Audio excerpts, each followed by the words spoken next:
Good morning, brothers and sisters. This is a prophetic update entitled Major Problems and Signs Galore.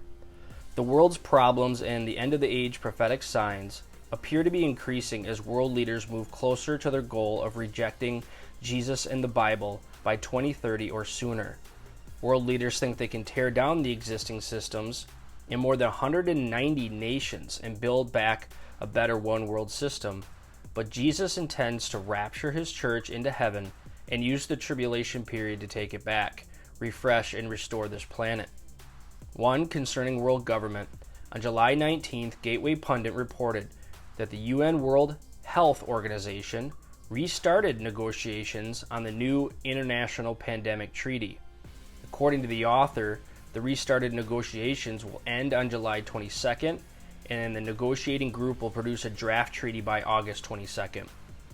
According to previous reports, it is my understanding that the treaty is designed to give the WHO director unrestricted authority to declare national emergencies, to assume partial sovereignty over every nation on Earth, and to control the health care of every citizen on Earth. Later, it was reported that the WHO wants the treaty to require everyone on Earth to have a digital passport, to require everyone on Earth to be in a digital ID system, to establish a new emergency committee of regional directors, to be finalized by 2024, probably means finalized by the last day of 2023. It is now being reported that those drafting the treaty will also consider including equity, transparency, inclusiveness, gender equality, and diversity. Do world leaders really want one man controlling all these things all over the world?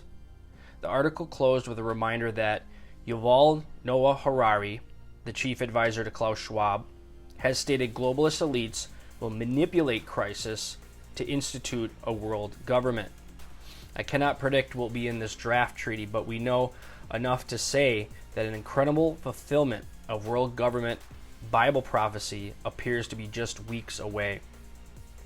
2, concerning the surrender of America's sovereignty. On July 13th, it was reported that the legislation has been introduced in Congress to pull the U.S. out of the UN and the WHO, called the American Sovereignty Restoration Act. The bill to restore America's sovereignty has been referred to the House Foreign Affairs Committee, and America's shadow government is expected to keep it tied up or kill it. Former President Trump started the process to get the U.S. out of the WHO, but President Biden ended that when he took office. 3, concerning famine and food shortages. The World Economic Forum is now trying to control global farming. Good crops depend upon the proper amount and application of fertilizer, pesticides, and grass killers. Every farmer knows that less fertilizer means less food, but globalists at the World Economic Forum are trying to force European Union farmers to reduce their use of fertilizer and chemicals to meet climate change goals. At the urging of Bill Gates, the WEF wants people to start eating insects and synthetic meat. Many people will be doing that in the future if citizens don't start kicking back on globalism and climate change. 4, concerning food shortages. The Associated Press recently reported that inflation in the U.S. is causing lines at food banks to grow larger. The number of U.S. citizens that can't afford to feed their family is steadily increasing. 5, concerning energy shortages. On July 11th, it was reported that the Electric Reliability Council of Texas was urging Texans to conserve energy because there was a heat wave in Texas, and there was not enough wind power to operate the power grid in an efficient manner.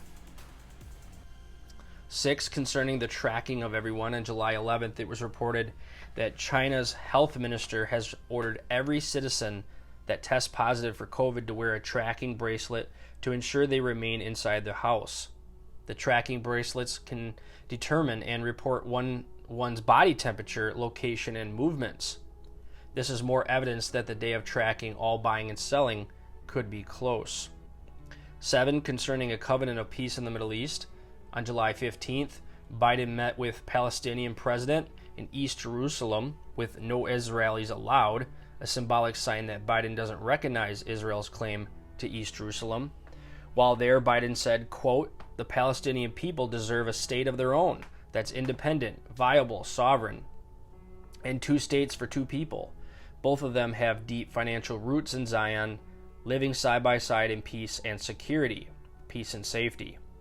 Paul said, quote, "For when they say peace and safety, then sudden destruction, the tribulation period, comes upon them as travail comes upon a woman with child, and they shall not escape." 1 Thessalonians 5, verse 3. Globalists will keep pushing a satanic covenant of peace and safety until there is an agreement, and that will trigger the tribulation period. 8. Concerning a global economic collapse, there is a growing concern that several nations, El Salvador, Ghana, Egypt, Tunisia, and Pakistan, are in danger of defaulting on their national debt, and if they do, they could drag other nations down with them. Concerning the Battle of Gog and Magog on July 19th, the presidents of Russia, Iran, and Turkey, the three main nations that attack Israel in the Battle of Gog and Magog, met in Iran to strengthen their relationship and find common ground on their occupation of Syria. Many Bible prophecy teachers believe the growing ties between these former enemies are setting the stage a joint attack on Israel. Finally, are you rapture ready? Maranatha.